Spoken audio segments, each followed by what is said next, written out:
family, welcome back to my channel. So today for you guys, I have some DIYs using Dollar Tree styrofoam rounds. We are going to be making cakes inspired off of this cake right here. I had purchased this from the Purple Box Boutique. I'm going to link her Instagram down below for you guys. She carries just a bunch of different little trinkets and decor pieces, but I had purchased this one and was inspired to make my own type of cakes. I hope you guys enjoy the video. If you're not subscribed yet to my YouTube channel, make sure you subscribe. I'm very close to hitting 1 million subscribers, so if you are interested, if you're into Dollar Tree DIYs and things similar to that, make sure you subscribe. Anyways, with that being said, let's begin the video. For all of the DIYs we're going to be creating, we're going to need styrofoam rounds. Dollar Tree carries this 2-pack for $1 until they change the price next year to $1.25. If you're not familiar yet, Dollar Tree is raising the price of all of their items to $1.25. So things are going to change pretty soon. So I'm going to be using 3 of these rounds total. That means I needed 2 packs. And I glue each round on top of each other just using some hot glue. Now you're going to pick up some spackle. Dollar Tree carries lightweight spackle. And this one is a little bit more tough than the ones you get from the hardware store. To soften it up, you're just going to add a little bit of water. If you want to change the color of your spackle, just add some acrylic paint. Now I'm going to be using a foam plate as the base. And I glue my 3 rounds to the bottom of the foam plate. Now I'm going to start adding spackle around the rounds. Now what you got to do is add a thick layer of spackle with something like a spoon. Then you're going to use your fingers to smooth out the spackle. If you try to smooth it out with the spoon, it's really easy to take the spackle off.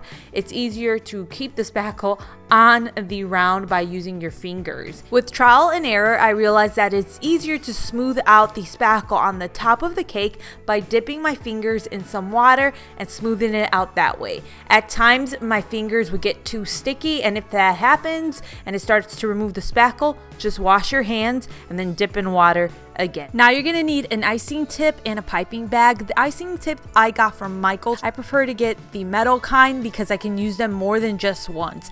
Dollar Tree does carry the plastic kind, but that one you just can't use as many times. So I'm just using the spackle in the piping bag as if it is icing. The tip I'm using is called a drop flour tip. So I added my icing to the bottom of the cake and then the top of the cake. I then added something in the center of the cake. I recently made some gingerbread men on this channel. To do that, you get air dried clay from Dollar Tree. You also need a gingerbread men cutter. I got this one from Target. You're going to go ahead and roll out the clay, then take your cutter and create the gingerbread men out of the clay. On the packaging, it says you gotta wait 24 hours for the clay to dry. That is what I did. Then I used different puff paints that I got from Dollar Tree to decorate my gingerbread men. So I'm actually gonna be taking one of those gingerbread men and placing it on the top of my cake through the spackle so that it stays in place. I then made mini gingerbread men out of these wood shapes from Dollar Tree. I just painted them brown and did the same thing with the puff paint to give detail to the gingerbread men. I then take my gingerbread men and glue them around the cake. I then decided that I wanted to add some puff paint to create a design on the cake. Usually when I do DIYs, I don't practice it beforehand. So if you end up doing something like this and you want to use puff paint, do the puff paint design first before the spackle if you're going to be doing something big with the puff paint. You want to wait at least 24 hours for the spackle to dry. After that, you can then cut the plate around the cake. This is how you create a cute little gingerbread cake that is the perfect decor for honestly any room, but it looks really cute inside of the kitchen. So now I'm going to show you guys how to create a bigger one and using less spackle. Now from Hobby Lobby, I ended up picking this foam piece up. I think I paid $8.99 for it. I can't remember exactly. Now for this DIY, I'm actually going to use this textured foam that I got from Michael's, and you can see there's some texture to it that works well for a fake cake. So what you'll do is you will trace on the back of the foam the circumference of the circle. Obviously you're going to cut that foam piece out, and then you are going to cut pieces that are going to go on the perimeter of the cake. For me, I ended up having to use 3 pieces of foam total for this cake. For the top part, I'm going to be using the Dollar Tree circle foam pieces, and I went ahead and I glued 4 pieces on top of each other. You do the exact same thing for the upper portion of the cake. You're going to trace the perimeter and the circumference of your styrofoam pieces onto the foam. Once all the pieces are done, you can then glue them to your styrofoam. I started with the bottom portion. Once I had all those pieces down, I glue on the rest of the styrofoam and then add the rest of the foam. Now I got this ribbon at Hobby Lobby, half off. It cost $1.50. It's called Pom Pom ribbon. I'm going to be gluing that around the cake to kind of look like some icing. I like to put it where the top of the foam piece meets the perimeter parts of the foam. And that is because it's able to hide where the foam meets, if that makes sense. Since this cake is bigger, I can't just put it on a foam plate. Instead, I'm going to put it on a piece of foam board that I got from Dollar Tree. To stick it to the foam board, I used a mixture of spackle and hot glue. Now it's time to decorate this with the spackle. You know, we're pretending that it's some frosting. You're going to do whatever design you want to, wherever you want to on the cake. I'm going to be placing 2 gingerbread on the top of the cake, so I made sure I put a good amount of spackle there to hold the weight of 2 of those gingerbread men. I placed them inside of the spackle and I glued their hands together so that they wouldn't knock each other over while the spackle dries. I then go in with some red puff paint and create an icing look around the cake. If you're looking for perfection, you might not want to do this. It's really kind of difficult to get it to be perfect when you're using your hand to squeeze the puff paint. If you have a better idea, I mean, go ahead and try that. But if you're looking for the perfect design to this, don't use the puff paint. I got this string of peppermints from Hobby Lobby for $2, originally $3.99. I go ahead and cut the portion of each peppermint that has a little string that's attached to it, and then I just glue that around my cake. I really like how this looks. You can use Dollar Tree products to create the peppermint. It's just more time consuming, and at the end of the day, you'll spend the same amount to make them versus just going to Hobby Lobby and buying them. That's an option though. You can do it the Dollar Tree way. Just use some of their clay to do it. Now I take my puff paint and I just added some sprinkles, or what looks like sprinkles, to the top of the cake. I was contemplating showing this part, but I'm going to share it with you guys. Sometimes the air dry clay that you get from Dollar Tree can be really wet, and usually you just want to wait for it to dry up a little. I am on a time crunch here, so I didn't have time to do that. When it's too wet, you're going to have a really hard time getting your cookie cutter to do what it has to do. It's just the clay is too wet. So instead, I used a little pack of Model Magic that I got from Dollar Tree. It's 1 ounce. I went ahead and I rolled it out. It did turn a brown, the white one that I had, because I was using the same rolling pin that I used to roll the air dry clay. I then used my cookie cutter in this and it worked perfectly. The cookie cutter I got from Hobby Lobby in a big old pack. It was $3, half off. I was able to make a lot of gingerbread men out of one of the small little 1 ounce Model Magics from Dollar Tree.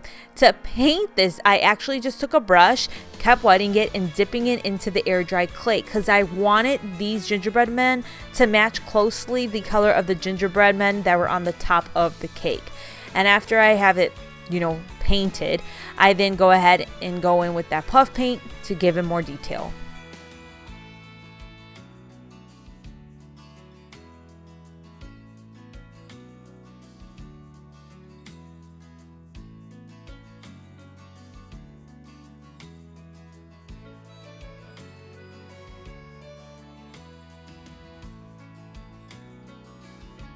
I then glued one more gingerbread man to the top of the cake, and then I added these small little gingerbread ornaments that I also got from Hobby Lobby in a pack that has more gingerbread men.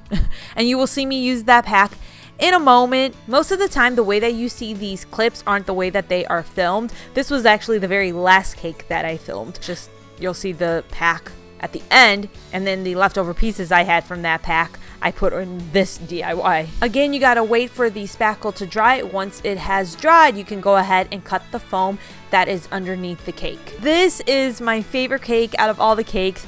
I like the way that it looks, I like the size, and this one was so easy to do because most of the fake icing is just gonna be felt that you cut up and ribbon that you cut up. Now we're going to create a fondant looking cake. From Dollar Tree, you can pick up the Model Magic that they carry, or you can go to Walmart and get a 4 ounce pack for $3, and that's what I did. So I am going to take my rolling pin and roll the Model Magic as much as I can. I want to get it as wide as I can so that it can go over some styrofoam. So I just keep rolling until I can't roll no more. Now I'm using 4 pieces of the Dollar Tree styrofoam for this DIY. I glue those pieces to a foam plate. Then I take my Model Magic and I place it over the styrofoam. I then use my hands to start wrapping it all around, and then I take my rolling pin and try to roll it down as much as I can to smoothen it out. It probably works better if you cut any excess Model Magic off. This is how they look when they dry. The color is a little bit more muted. So I'm going to glue those on after I have the Model Magic these little all down. Cookie, gingerbread, snowflakes, red that I got from Hobby Lobby. Magic to dry. I ended up painting it half off. You'll get them for $2.50. I'm on a time crunch. And now we're going to make some fake icing that isn't using the puff paint. You want to pick up some Mod Podge with a glossy finish and some acrylic paint. You're going to pour this stuff inside of a piping bag or a sandwich bag. Usually I pour more paint in than I do glue, and I eyeball this. I wish I could tell you exactly what I do, but I eyeball it. Like I said, more paint than the Mod Podge. Once I have them inside of my bag, I go ahead and mix them inside of the bag. Once I have the mix, I go ahead and pour that on the top of my cake. I wanted it to look like icing was dripping down. I then went in with a sponge brush just to spread that Mod Podge mixture all over the top of the cake. It ended up looking like a strawberry at this point to me. All of the elements of this cake can be purchased at Dollar Tree except for these sprinkles. I was going to do nothing but Dollar Tree, but then I remember I have these sprinkles that are so cute. I got them from Etsy. I will try to link the seller down below for you guys. I think I paid maybe $2 for them. I went ahead and just sprinkled this on top of the cake while the Mod Podge is still wet, so that way as it dries, it seals in the sprinkles. I decided to transfer this particular cake on top of this cake board that I got from Dollar Tree. Once I have it transferred, I then take my spackle and I do the whole frosting thing. I use the same tip for pretty much every single cake. The only difference was on the first and the second cake, I used a smaller tip just to do a little bit more detailing. That was a little bit smaller because this tip is a big tip. Of course, I place a gingerbread man on the top of the cake, and then I take these gingerbread men and just glue them around the cake. This is how my more fondant looking cake turned out. So it doesn't have that texture of the foam, doesn't have the texture of the spackle. It has a different texture that looks a little bit more like fondant, like I said. Is it fondant or fondant? I don't know. So when I asked my family what was their favorite cake, this is their favorite cake. So from Dollar Tree, I am going to be using the styrofoam pieces. I glued 3 of them together, and I'm going to have 2 more little styrofoam pieces I'm going to add to the top of this. For the frosting on this cake, this time around, I'm going to use glitter foam that has an adhesive to it that I got at Michael's. Of course, I have to cut the circumference and the perimeter of my styrofoam pieces down, so I go ahead, trace it on the foam and cut it down, you know, the same old. The adhesive on this is really strong, which is nice. Like I said, the adhesive on these foam sheets is really strong, but I still add hot glue because I want to make sure this isn't going to fall off at all. Is it going to fall off with just adhesive? I don't know, but I want to make sure it doesn't. Now I have these 2 smaller pieces of foam that I am going to glue to the top of my cake, and then I'll add the adhesive foam around those pieces. I use a foam plate as the base for this cake again, and then I take my spackle and just start doing my little frosting thing. Who knows what I'm doing? I should probably go to a baking class since I like making fake desserts so much. Now this is the pack of ornaments that I was talking about with the bigger cake. You can see all the gingerbread men and women. Then there are these little gingerbread pieces that look like stars and trees. I use those ones in the bigger cake. This one I glued down all of the gingerbread men and women. Per usual, I placed a gingerbread man on the top of the cake, pretty much every single cake I decorated was very similar to each other. The main difference was what I used as the frosting on the perimeter of the styrofoam. So as you see, the first one was spackle. The second one was a textured foam. The third one was Model Magic clay, and then this one is a glitter adhesive. So there's a bunch of different options for you to choose from. So I added a little bit more spackle around this cake, and then I went in with my puff paint and added some dots. And like I said, this was my family's favorite cake out of them all. They said they really liked the glitter and the red color of it also. I don't know. Let me know your favorite cake down in the comments below. I really hope you guys enjoyed the video. I love to make fake sweets on this channel, as you know. I know some people don't like it, but the majority of you guys do, so I truly hope you guys enjoyed this video. Thank you so much for watching. I will see you guys next time. Take care. Bye.